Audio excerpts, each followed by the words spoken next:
Good evening, everybody. Good being here this evening. Thank you, Mr. Chairman, members of the CID Advisory Committee. Presentation tonight is the Freight Cluster Plan for the Metro South Community Improvement District. I am the Executive Director of the Metro South CID. I also have an engineering firm representing a number of municipalities and counties in the state of Georgia.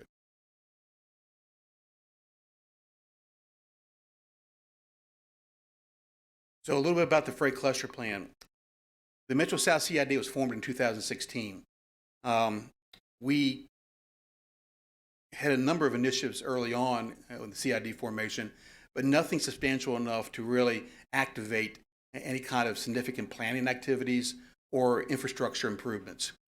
So the CID collected money for a number of years, 4 years, held on to that money until they were able to go after a significant grant. That grant is really the emphasis, is really the impetus of everything the CID is going to do for the next 10 years. We're very fortunate to receive a freight cluster grant from the Atlanta Regional Commission. That grant in that project took about 18 months.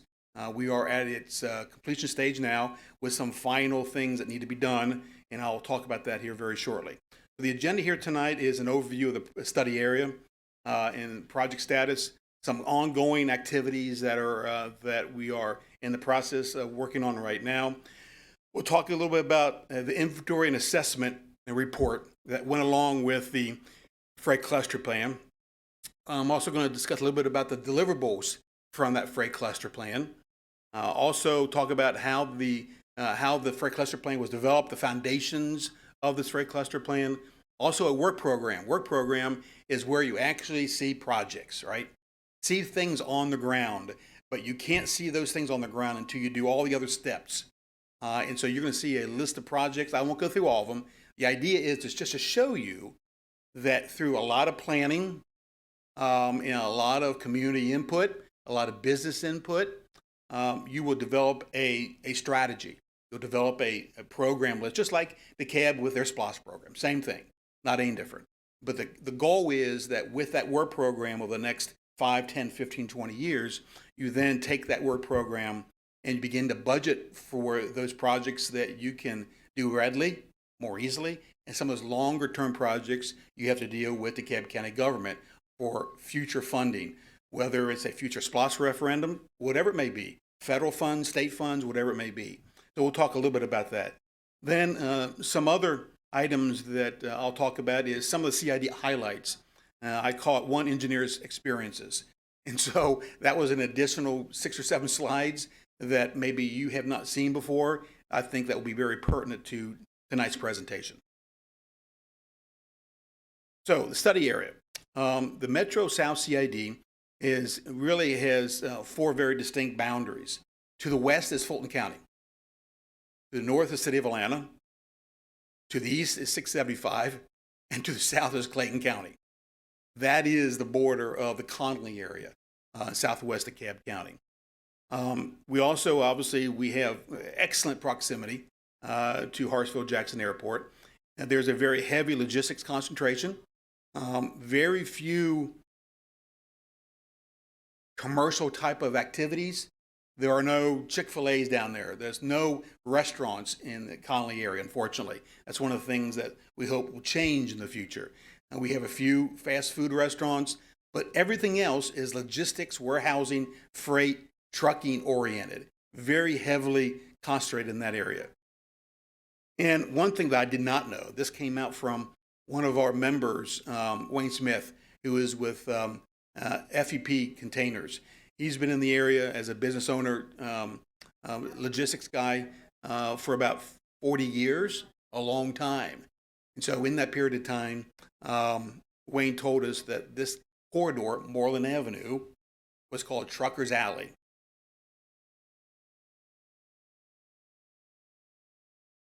So where we are now with the project status of all the different tasks with the freight cluster plan.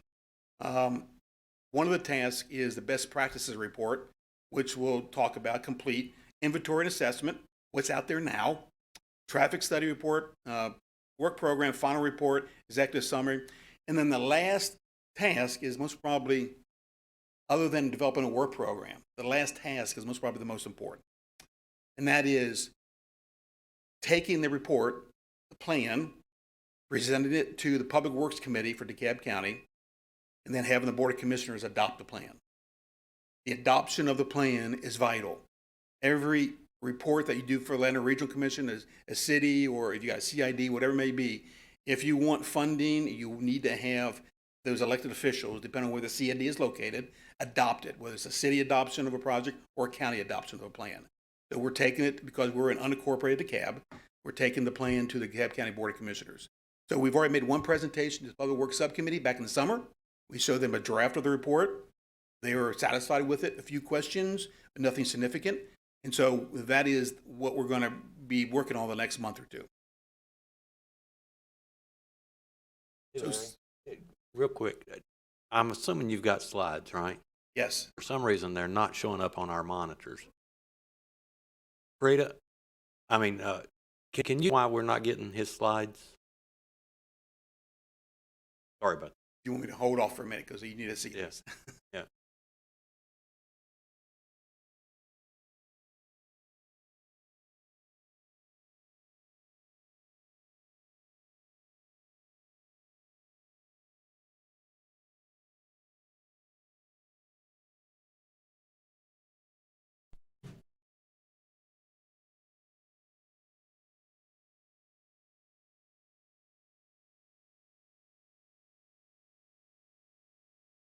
Oh, there it is. That much better.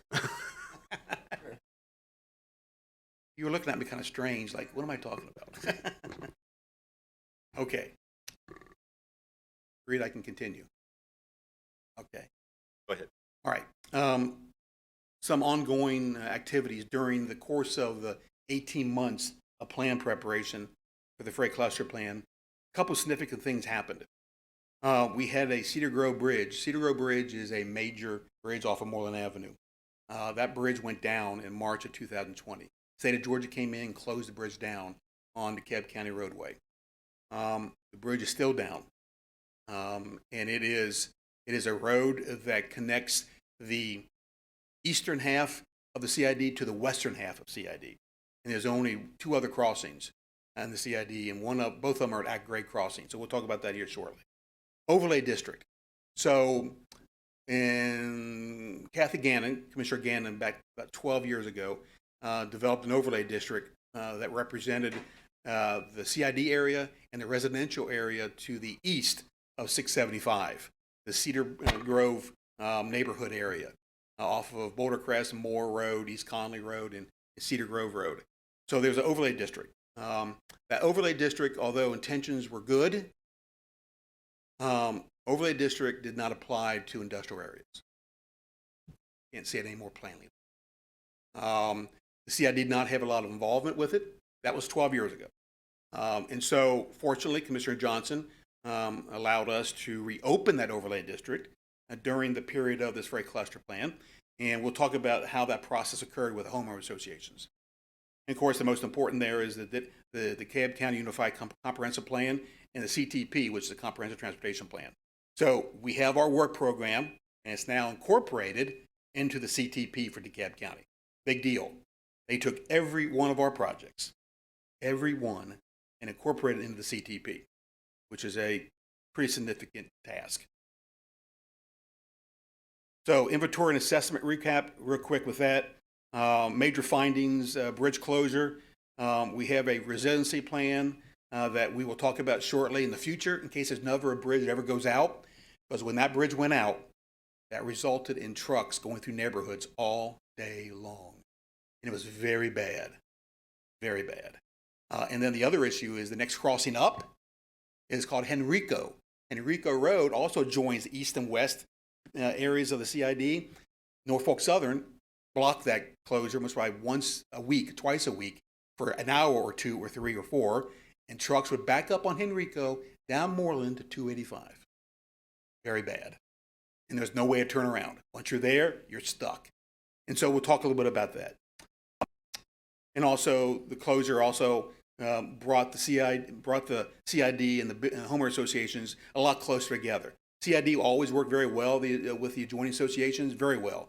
But this really brought us together, and I'll show you how that happened here very shortly. Truck parking. Who doesn't need truck parking? And we'll talk about a little bit about that here very shortly. Mobility needs. We talked about various congestion improvements. So you'll see something very different about this, and that is this report in this program, is that we're not talking about widening roads. We're talking about taking care of what's out there. We have roads that were built back in the 60s and 70s. I understand that area of DeKalb County is a bond referendum by DeKalb County. I saw the documents about 2 weeks or 2 ago. Very interesting. There are 5 areas of DeKalb that received bond monies in 1962 to build industrial parks. And this was one of the areas. Well, unfortunately, the roads that were built in 62 are the same roads out there now, with a number of resurfacings over the years. So they're narrow, the turning radii at various locations are awful. They're built for cars, not tractor trailers, that went from 50 foot in length to 72 feet in length. So we have a lot of issues regarding the existing road network. We'll talk about that. And we'll also talk about Norfolk Southern operations and the fact that they blocked the only other crossing in the CID when Cedar Grove Bridge went down.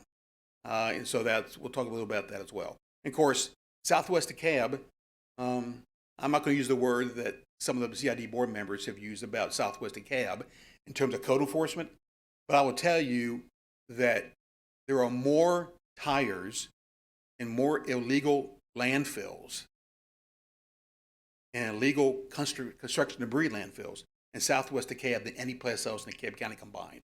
How I know? Because I found them all.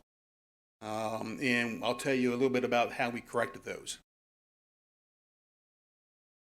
Truck parking, a little bit about truck parking. We wanted to define where there's opportunities for truck parking. So we broke those areas out into privately owned, reserved, where company actually allows other trucks to come in as long as you reserve a space. Privately owned, unreserved, as well as unauthorized. Unauthorized is what we have a lot of in that area of DeKalb County. Unauthorized consists of things such as parking on shoulders of roads, parking on streets, and we'll show some pictures of that. And so there's just a lot of issues with that. We also talked about identification of potential site process for potential opportunities for new trucking areas. And we talked a little bit about types of facilities as well. So linkage to deliverables. So we did ARC requires this of every freight cluster plan. You have to go out and you have to find best practices in other areas of the United States. And so there's a lot of research that occurred, and the report that we have actually identifies where those areas were researched and what some of the best practices were in those areas. So I'm not going to go through all those, only to say that that's a pretty hefty portion of the report. Inventory and assessment, IA, that is obviously was probably one of the biggest aspects of the report. Of course, we have the closure of the bridge, truck parking management, operations, and connecting Moreland to Constitution. So Constitution Road goes from Moreland Avenue, and it travels over to Border Crest, and Border Crest is at 285. You may know Constitution and Key Road from all the newspaper articles in the last 6 months, with all the activities that occurred at the Atlanta Training Center, Police Training Center. That is right there on the outside, adjacent to the CID. Actually has affected 2 CID board members or business members of the CID. And so Constitution Road is a good east-west road. And we'll talk a little bit about our first construction project, working with DeKalb County. And I'll show you some pictures of that. It's a $4.5 million project, ongoing now in the design phase. So we also, in the inventory assessment, we talked about higher levels of maintenance required, very significant. So DeKalb County, when they called their SPOS referendum in 2017, reached out to us and said, provide us with a list, your wish list. Of course, we gave them a lot of things, and they can only take that much, which is okay. We got something, and what we got was a lot of resurfacing work, which helped. It doesn't help the width of the road. It doesn't help the radiuses, the intersections. It doesn't help any of that, but it does put a new layer of asphalt on a number of our roads in the CID.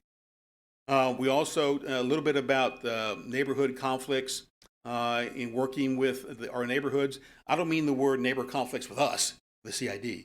It's things that are affecting them that we could help them with. And we'll talk a little bit about that as well.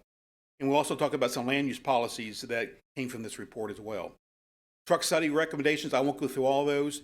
All those areas in green that you see there, 15 locations, are areas of improvements.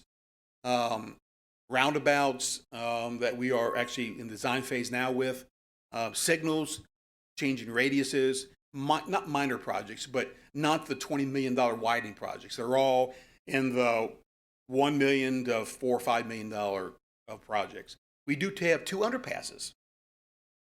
So as a result of our Cedar Grove issue and our 2 at-grade crossings at Constitution and Enrico, part of that resiliency plan is we never want to have this problem ever again if any other crossing is blocked or if another bridge goes down.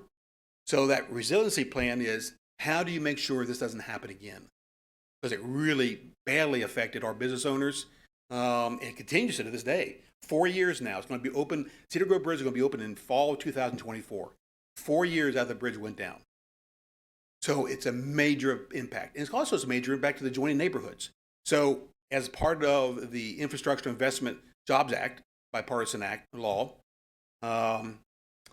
we looked in that program and have been looking in those 400 plus projects, grants, which one of those planning grants and infrastructure grants can we go after as a CID that will help us provide for resiliency. So we are going after planning grants for 1 underpass, the Cedar Grove, Constitution going under Norfolk Southern Railroad. Obviously, there's a planning grant first, $200,000 plus money to do some planning work if we get it. The big part of it is the cost of construction, which is most probably a good 10 years out. You know, we're talking $10, $15 million. That's in the plan. That's part of the CTP. It's all there, but that's a long-range project. Foundations of the work. So when the bridge went down, the truck drivers found other ways to get where they wanted to go, right? That's what you do. You got to deliver your product. You got to pick up your product, and you got to find a way to get there.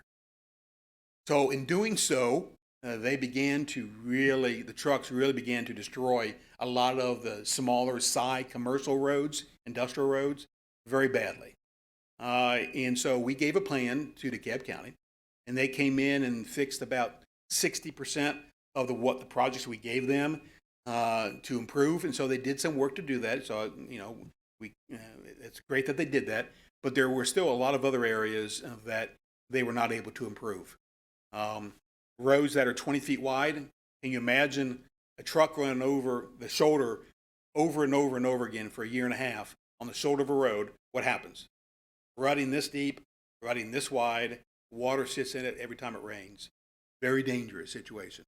So there are some temporary improvements that DeKalb County performed for us. They're not the final improvements, but at least we have the roads safed up for travel. Prioritization of projects we had to go through and prioritize for DeKalb County, which we did. So here's some funding sources. So as part of the Freight Cluster Plan, you have to give the plan, or Atlanta Regional Commission, a way to fund whatever you put into your work program. Obviously, with this budget, I mean, there's no way the CID could ever do these things on our own. It's just impossible. And so that's where DeKalb County comes in. Any future SPOS programs, if there's another one called next year, federal money, state monies. So we leverage what we have with other partners. Very good at that, and you'll see that here very shortly on what that return on investment is, ROI. So our revenue between 22 and 2024 is about $500,000 annually. And then it goes up from there, as you can see. But you also see that the entire wish list of projects, $240 million. Yes. How are your projects prioritized in reference to you spending this money? Yeah. So what we did as a board, so we looked at all the projects And then I provided them with a recommended list of priority based upon available funding in terms of immediate need. So look at the low-hanging fruit, low-hanging infrastructure projects and planning studies that would lead to federal funds in the future. And so there are a lot of ARC grants. One that I'm waiting for an answer on right now, should have an answer any day from Land and Regional Commission in the month of August. So once you develop that planning study, then from that planning study comes projects that are part of the action list of TCC and TIP kind of projects in the future of Land and Regional Commission. So that's how we did. So prioritization, we went through all the list, determined which ones we could do first, which ones are long range, which ones have the highest accident history, which ones caused more aggravation for truck movement, and went through that entire list, and that's what we did. It's very methodical, very methodical. So obviously there's a lot of state projects. I won't get through all those. We all know what those are. So we identified quite a few opportunities, as well as the IIJA federal funding, some formula funds through all those, which I've worked in my career with all of those over the years. Some discretionary funds also. So you have, so that IIJ Act, Infrastructure Investment Jobs Act, that is the most significant funding of infrastructure projects that we'll ever see in our lifetime. There is so much there to look through and pursue. The challenge with those is the length of time it's going to take for decisions to be made by the federal government on these, and the time it takes to fill these federal grants out. These are not grants like Land and Regional Commission grants, construction projects or planning projects, or even the ones the state of Georgia has, or maybe even some of what we call the formula fund grants, has always been around forever, formula funds as well as discretionary funds. Those grant packages for both planning and construction have not even come close to what's required with this new infrastructure law. It is mind-boggling about what you have to do to get planning funds or infrastructure funds. So be sure you look at those and understand how long it's going to take to get through these. I would only pursue those projects for long-range projects like the underpass I mentioned. We know it's going to be 10 to 15 years out anyway. Perfect project to do some planning and wait for construction 10 years from now. So going after small projects makes no sense with the Infrastructure Act. None, from my position. So here are a number of projects. We talked about that. Promoting resiliency, electric vehicles, charging stations, rail investments, and railroad elimination programs. So the last one is that underpass, the railroad elimination program, where the railroad's there, but basically there is no conflict because you have an underpass. And so that's what that grant's all about. Recommended work programs, I'm not going to go through all of them, but here is a listing of all of those. And there's quite a few. Midterm, short-term, long-term projects, quite a few. We looked at truck parking areas and what those will entail. I'm going through this very quickly because the last part of this presentation I think has probably more relevance to what we're talking about today. Talk about land uses also, policies in the CID, short-term actions. So one of the things that we talked about previously was that this is a warehousing logistics center, right? We all know that, heavily in that area. This CID butts up against residential homes. The only separation is 675. 675 and 285 separates the industrial area from the residential area. And so the overlay district, when it was adopted 12 years ago, really tied the hands of the CID in terms of the business community, in terms of redevelopment, revitalization, and so forth. And so when you talk about green space and 10-foot wide sidewalks through an industrial area, and trees every 20 feet, and street lights, those things that are great, for commercial kind of areas. They do not work in industrial areas. Some of those do. Sidewalks are fine. Why have a 10-foot wide sidewalk? Why do we have street lights that go every 25 feet? Why do we, it just didn't apply. And so we work with the homeowner associations, and we'll talk about it here shortly, about modifying that. So we were able to modify about 25% of the existing overlay district in cooperation with the homeowners. We sat with them last year for 10 weeks, 3 or 4 hours a week for 10 weeks on Zoom calls. Commissioner Johnson, Commissioner Terry, myself, one of my board members, and 3 homeowner association presidents. We went through line by line every word and every phrase in that overlay district. The overlay district requirements were 30 pages long, if not more than that.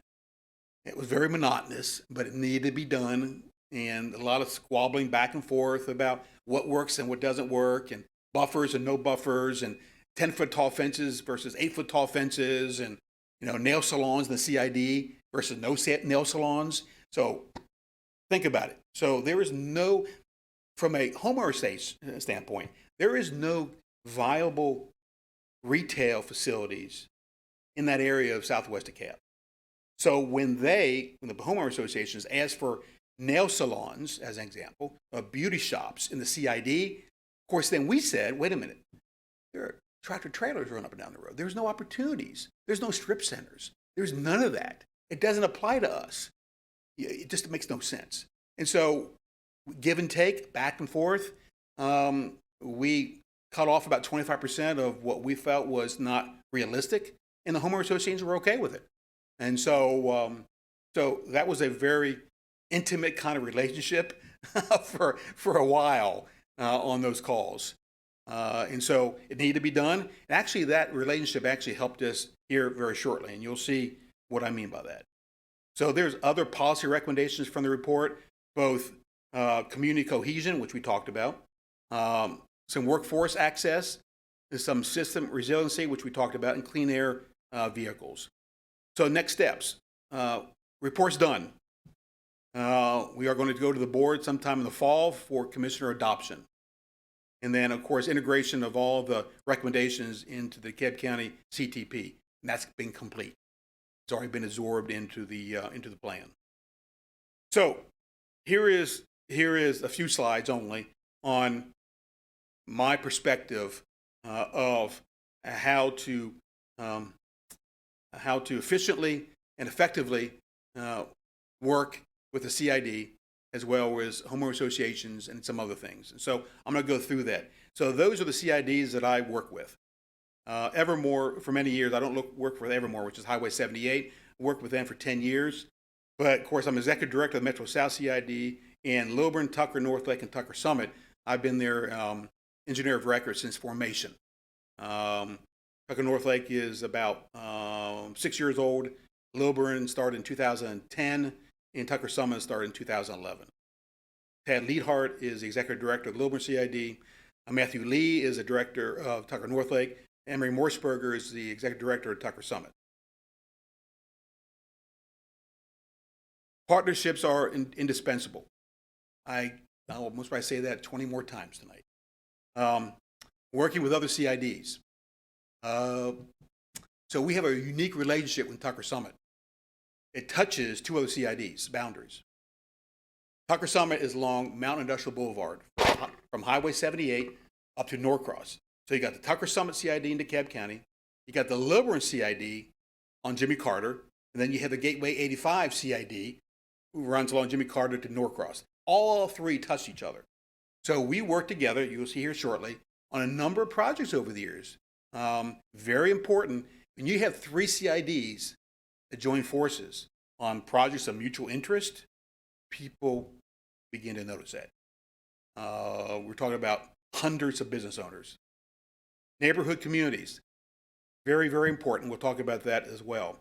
Nonprofits, we do work with nonprofits.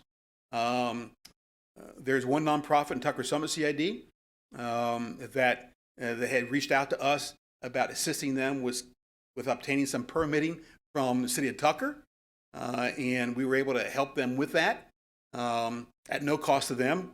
an hour or two of my time, and they were able to get some permitting, which they were very pleased with. So we do reach out to the community at large. Local governments, obviously, you got to work with your local government. Atlanta Regional Commission, federal government, and neighborhood news organizations. That last one is also important. We reach out to, we have all the CIDs, mine as well as the other ones. We all hire a marketing firm, and they do newsletters all the time. So we reach out and provide those newsletters to our membership, to everybody on that list there, as well as to the local newspapers. So here's an update that I provided Mr. Morrisberger with, as well as Mr. Leahart over in Lilburn CID. And what we did was put together a list of all the initiatives from one CID to the other. And I know it's small, apologize, there's a lot of stuff there. But there's quite a few projects and initiatives, beautification projects, et cetera, from Norcross to Tucker, crossing two governments. So a couple case studies real quick. Here are case studies that that did not come easy. CID actually had to reach out and initiate almost all of these, but any CID can do this if they choose to do it. First one is the Lilburn CID. About 7 or 8 years ago, Mr. Morrisberger identified some areas of Highway 29 in Lilburn, from Jimmy Carter to City of Lilburn. There's a long stretch of Lawrenceville Highway. And Lawrenceville Highway goes from Tucker to Lawrenceville. And the piece in the Lilburn area, Lilburn CID area, there's a section there that was an unincorporated Gwinnett County, not in the city limits. That section had a lot of apartments and a lot of homes along Highway 29, where at night it was very dark. And so Emory said, you know what, Larry, let's do some mapping. Let's reach out to all those apartment complex property managers and homeowners, and let's see if they would enjoy pedestrian lights or street lighting along this section of Highway 29. No cost to them. So we had a couple public information meetings. We provided some maps. We got Georgia Power involved, got Gwinnett County government involved. And at the end of the day, guess what happened? Gwinnett County added 20 streetlights. Would never happen without the CID being involved. Not that Gwinnett would have not wanted to do it, but they weren't aware of it. And it wasn't on their wavelength. And we brought it to their attention, and they did it. They did it. Tucker Summit CID street lighting. This is the project that Emory has tried to budget for since formation in 2011. It is lighting the entire district with street lights. Means a lot. Street lighting reduces crime, improves traffic safety, et cetera, et cetera. You know the entire thing about lighting, how important it is. I would say about 75% of the CID is not lighted. And got a lot of areas that are kind of dim at night. And so after many years of saving up, we finally are in a position, as of this year, to begin developing streetlight districts with DeKalb County. Even though it's in the city of Tucker, the roads are owned by DeKalb County. The MOA has not been established yet between the city and the county. So DeKalb owns the roads and the right-of-way. And so they are going to help us to establish streetlight districts. We're going to go out and meet with everybody and say, you want to join? And so at the end of the day, we're going to have to pay a significant amount of money. Of course, the street lights and the power and luminaires will be on their property tax bills, but the cost of the poles and all of that has to be absorbed by the CID, the city of Tucker, and DeKalb County government. So to light everything in the district is close to $1 million. $1 million. A lot of poles. And if we can get the districts, street lighting districts approved by DeKalb County, and I think we're going to be able to get people signed up to pay for the power bills on their tax bills. That would be a very significant operation if we can get that done. But we had to spend some money. We had to do a photometric study we had to accomplish on our own, a whole bunch of other things we had to pay for. But it began the conversation with Georgia Power. And Georgia Power has worked with us very closely, and according to them, they have reduced their profit on the products, their poles, after working with us, because they view this as an economic development project. I don't know that as a guarantee. That's what they've told us. So Metro South CID, traffic calming. All right, so here's the big one. So when the bridge went down, well, even before the bridge went down, the homeowners, the 1,000+ homes east of 675 and 285, have always told the CID that your trucks are running through our neighborhoods. What are we supposed to do? We can't put up roadblocks, right? We can't tell that, none of our members' trucks are going through there. It's others, right? And so we said, well, we know about it. We'll talk to DeKalb County. We'll try to put up no truck signs, have the county put up no truck signs, et cetera, et cetera. It didn't really do any good.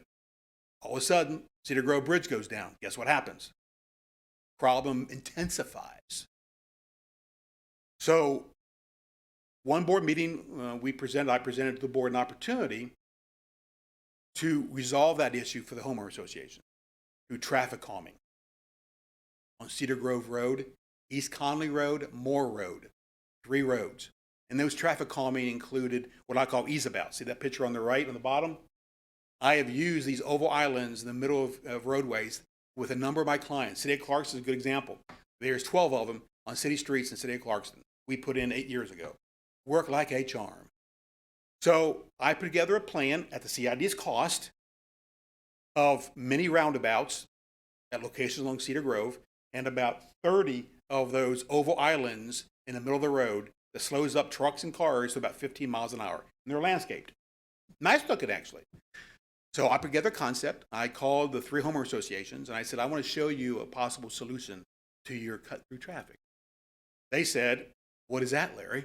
I said, well, let's sit down one day. So I met them at some restaurant, Cracker Barrel, down in McDonough, Georgia, and I brought out the plan. I said, here's what I think we can bring to the associations, to your membership, and the Board of Commissioners. Uphill battle, because the Board of Commissioners do like traffic engineering staff. Engineers don't like things in the middle of the road like that. So after about 8 months of speaking with Commissioner Johnson, Commissioner Terry, having 2 public meetings with the homeowner associations in the summer of 2021, with that all said and done, the DeKalb County Board of Commissioners took my plan and they refined it slightly, put it together into a bid package, and guess what the board did last month? Approved 100% construction for everything. Homeowner associations are overjoyed. I've never seen in my career in local government for many years and my own consulting firm, homeowners that are so pleased with the outcome of the CID and the associations working together to explain to the Board of Commissioners what was necessary to solve that problem. And why it's also important to say this is that CIDs typically do not work outside their boundaries. There's no legislation that says that. They just don't. There may be residential areas inside of a CID, but we don't work in residential areas. We don't work outside our boundaries. These associations are outside CID boundary by quite a bit. But the board, unanimous decision, when it was presented to them, all of them said, yes, Larry, proceed forward with this. And we'll talk about why that's important. Because if you have a CID board where some agrees and some don't agree, you don't want to move forward with a project like that. You have to have, in my estimation, unanimous decision because you're spending money that should be within a district someplace else. But that's that outreach that was pretty miraculous. And it's in the report, Freight Cluster Plan as well, as a success. So we talked about the overlay district modifications. We're going back to the commissioners again late this year. I don't think Commissioner Johnson or Terry know that yet. If they're listening, they'll be hearing from you soon. We're going to go back and have another stab at the overlay district because we're not done yet. Grant support letters, of course, associations are always going to be there if we want to do federal projects like underpasses and equity issues. We want them to support us. And I suspect they will. Nonprofit assistance, we talked about that. So here's the type of works that we've done, and you know most of these, but here's maybe a few things you don't know. Tucker Summit CID hires an off-duty DeKalb County officer to patrol at night. Officer Daniels. Great guy. So when I was asked to become the executive director of the Metro South CID, I went back to Officer Daniels and I said, our board would like to hire you as well, off duty. Because I don't know when he sleeps. Don't know. There's a lot of hours in. So Emory hires him about 15 hours a week. I use him 15 hours a week. He is a tremendous officer for public, what's the word? The public face, reaching out to the community. He is outstanding at that. We use him at a number of public meetings we've had on some of these road projects, et cetera. So you want an officer, if you do hire an officer, if there's a CID is formed in the future, you want an officer that really reaches out to the community. He's wonderful at that. So much so that the 3 or 4 days a week he actually patrols from 12 o'clock to 4 o'clock in the morning. Again, I don't know when he sleeps. Every place that's opened, he reaches out to 2 or 3 business owners on his patrol. Gets out of his vehicle. He walks up to the door, gas station, whatever it may be, anybody's open, knocks on the door and says, I'm Officer Daniels. I'm here for the Metro South CID. Is there anything of concern to you? You tell me how often that happens. It doesn't. And so that's important to have that. You have to find the right person to do that. Not everybody can do that. Our officers are great, right? But some of them are more strictly oriented and some are not. And he is just outside the box a little bit, which is very important. You do beautification, cleanup everywhere, financial partnerships, planning studies, et cetera, all the way through, even economic development project. So here's return on investment. Here's my last slide, or one of my last ones. Tucker Summit CID, the first years of formation, had a return on investment of 4 to 1. 4 to 1 means every $1 the CID put into it, we got $4 back from somebody else. Years 6 through 11, we're in the 11th year now, return on investment 16 to 1. Metro South CID, 20 to 1. The reason that's so high is because we got a GTIP grant of $1 million from the State Road and Tollway Authority for a roundabout project, Constitution. 5 roads come into a 5-way stop sign on Constitution Road, 5 legs of a road. We said we're going to do a roundabout there and a traffic signal down the street at Moreland. So we put $200,000 of our own money, paltry, right? All we could put in. $1 million from the State Road and Tollway Authority, and $3.5 million from DeKalb County. SPLOST program, because we asked for that way back 2017. So it came to fruition, right? All the stars aligned properly, and so we were able to do this. So that's why that return on investment is so high. There's some other things we also are doing, but that's a high number. Do not expect 20 to 1. It's more like 5 to 1, 6 to 1, 7 to 1. And Liberal CID also very high at 10 to 1. So, takeaways, partnerships, critical. There are traditional partnerships and there's non-traditional. Talked about what those are.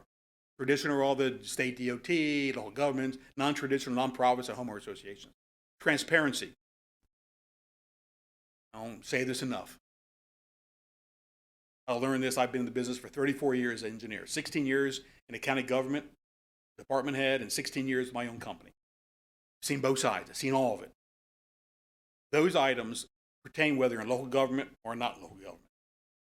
Competitive bids, quotes. So whatever you do as a CID, you can get quotes. You have a lot of freedom.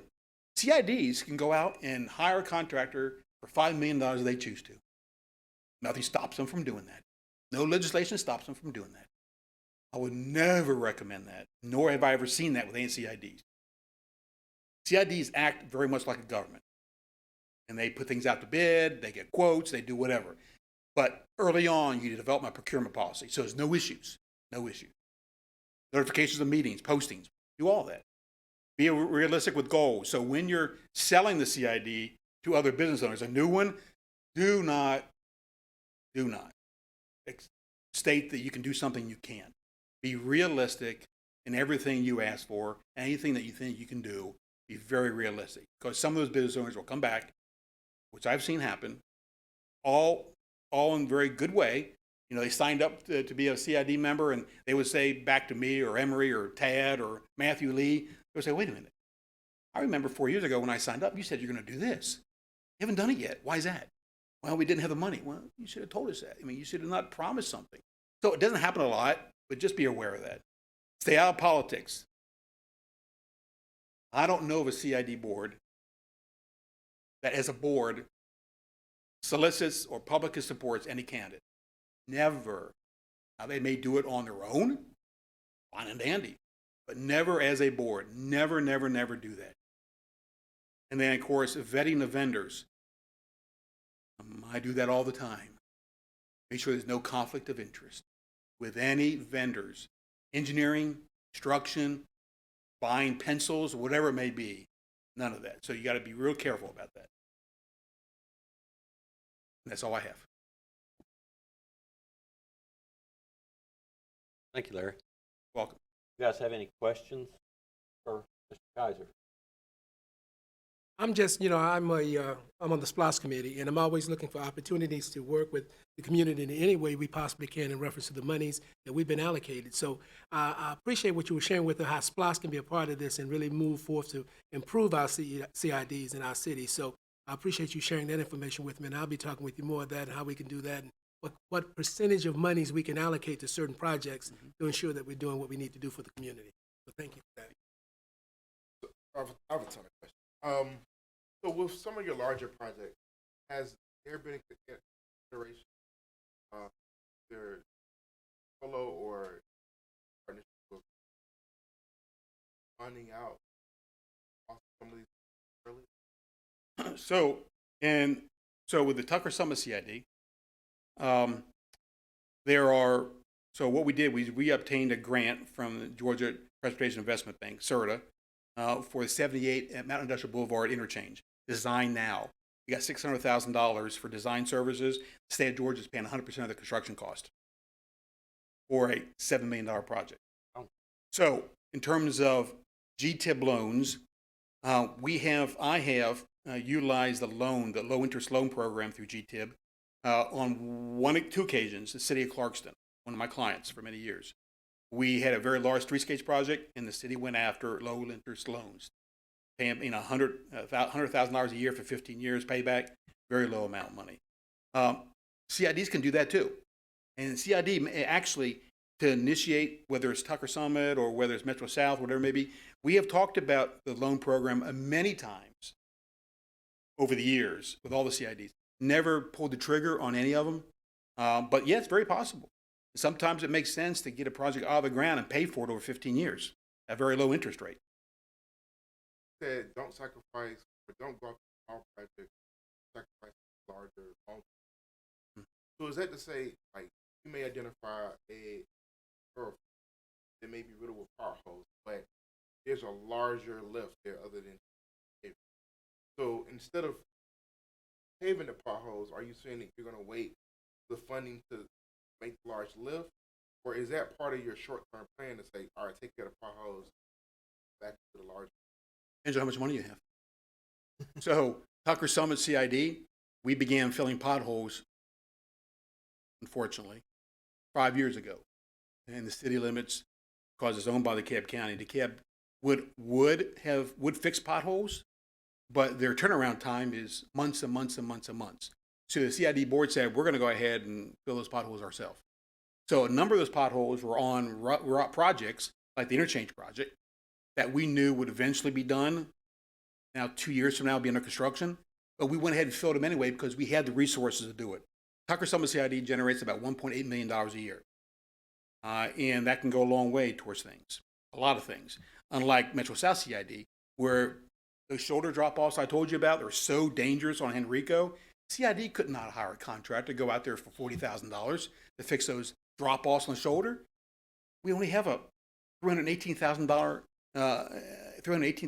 a year budget. That's a big chunk out of our budget. So we have to just let the road go until DeKalb County comes out. So, so it just depends on what resources you have available. Every CID is totally different when it comes to that. And my last question, probably talk about the overlay. It feels like, at least in your presentation, the overlay was much as the industrial district as it was to encourage other types. It was a protection tool for the homeowners for the residential areas. It had nothing to do with protecting the CID. business area. Not to say that negatively, it's true. The residential areas wanted certain commercial activity zones, and they wanted some retail because they had none down there. We talked about that. And so they wanted to go shopping. They wanted to go out and get their hair fixed, whatever it may be. And they wanted that to come into the business area. It just does not make any sense to do that. And so that overlay district really protected them from industrial parking spaces up against 675 with lots of noise. Well, we are an industrial area. We know we can help with some noise reduction with taller fences and shrubbery, but we have to have them. So the homeowner associations came back to us and they said, well, it's going to emit a lot of pollution. It's going to be very noisy. And then our response was, well, you got 675 there. I mean, and so there's a lot of that conversation back and forth that we had to negotiate. At the end of the day, the 25% of the ordinance that we changed, the development regulations and the policy and all the land use requirements and the various tiers within the CID, within the overlay district, we changed about 25% of that just need to be changed. And so it was a compromise, and the homeowner association agreed to it. And so Commissioner Johnson and Terry were happy. They adopted it 2 months later, and off they went. Of course, again, we'll be coming back to them again.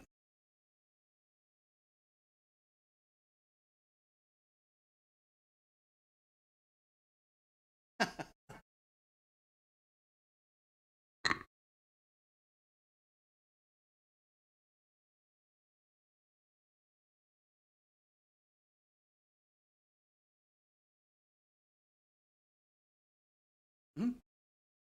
Sure. Absolutely. Whenever you have time. Okay. If there's nothing else, then I guess we can stop the YouTube video.